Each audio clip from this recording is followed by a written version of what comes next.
स्याही सूख नहीं पाती अखबारों की, फिर आ जाती है खबर बेटी पर अत्याचारों की।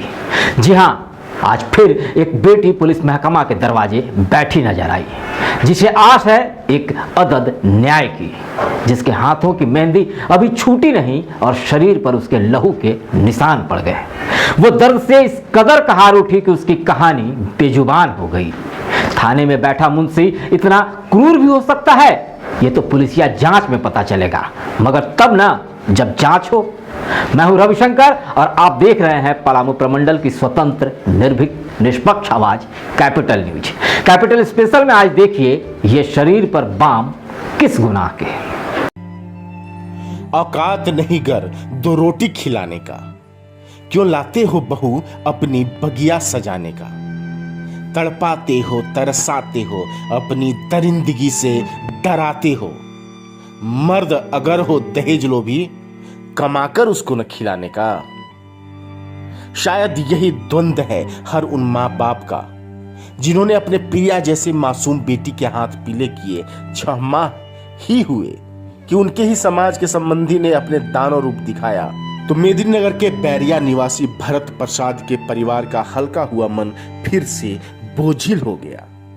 बेटी की जिंदगी को संवारने के लिए अपने आंगन का फूल उनके हाथों सौंपा, जो कहने को कमाऊ, समाज को बचाने का जिम्मेदार, प्रताड़ना से बचाने का ढाल माना जाता है।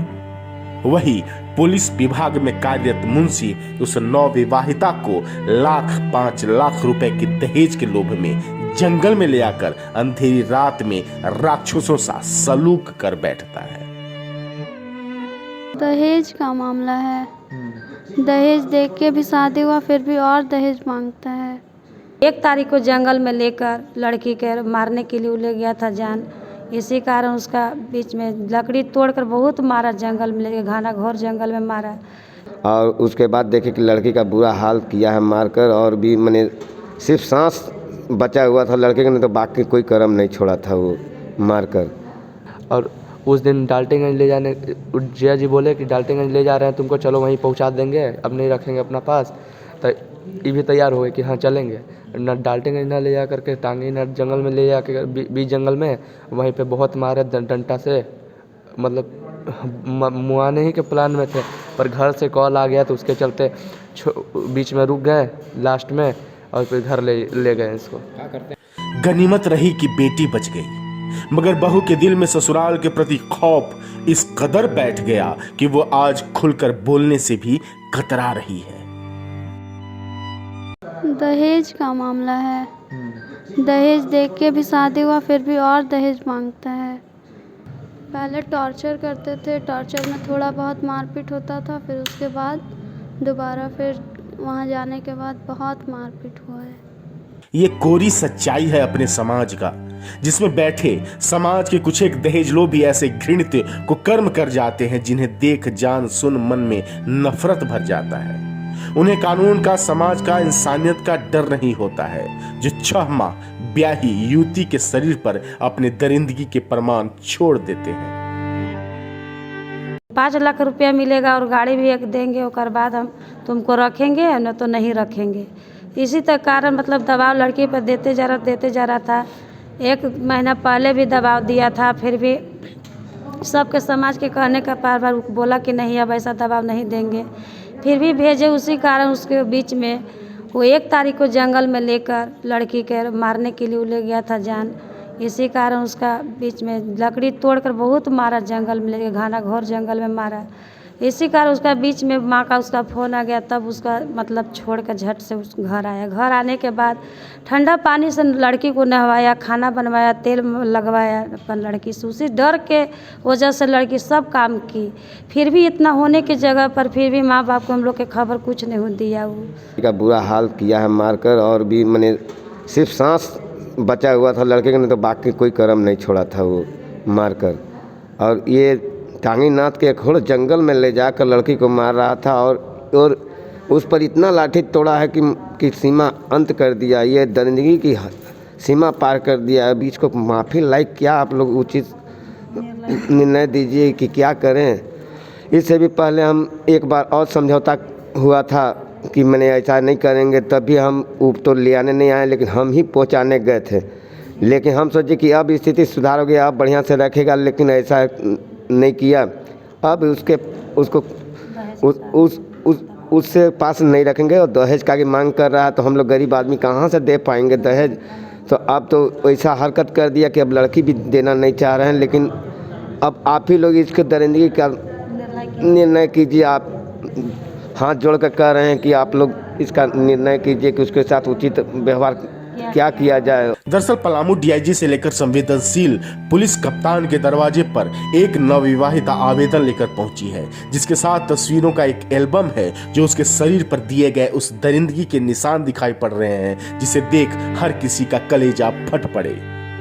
पीड़ित नवविवाहिता प्रिया गुप्ता का कहना है कि उसका पति, जो पलामू प्रमंडल के लातेहार थाना में पदस्थापित मुंशी है विश्वनाथ प्रसाद, वो समाज की रक्षा क्या करेगा, जिसने अपने परिवार के साथ मिलकर अपनी 6 माह की नवविवाहिता पत्नी का ही भक्षक बन गया।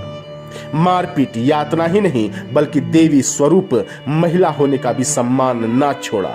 आवेदन में दर्ज कहानी झूठी नहीं, बल्कि एक भाई पर अपने प्यारी बहन के साथ गुजरी प्रताड़ना की दास्तां है, जो शायद संयोग से बच गई, वरना कभी इनके दीदार भी नहीं होते।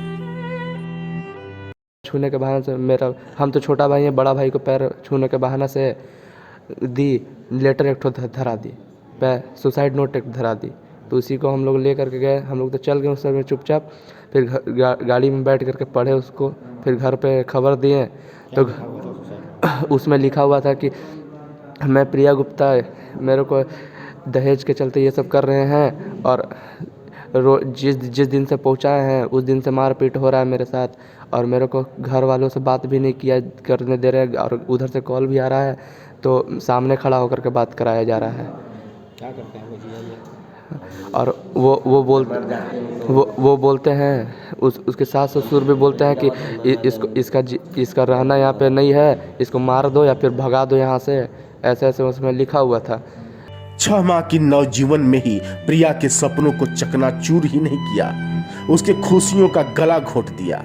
हालांकि उसका गला घोटने से पहले विनती आरजू ने उसकी जान तो बचा दी, मगर वो दर्द शरीर के साथ उसके दिल पर भी दे गया, जिसके बाद वो अपने ससुराल जाना नहीं चाहती है, जिसने पूरी बानगी अपने आवेदन में दर्ज की है।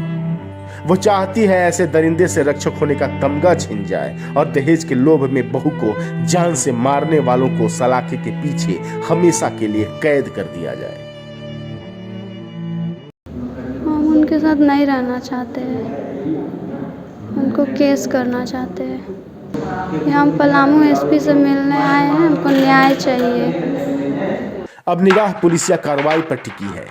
क्या वाकई में प्रिया का पति दरिंदा है, और है तो उसे कानून क्या सजा देती है।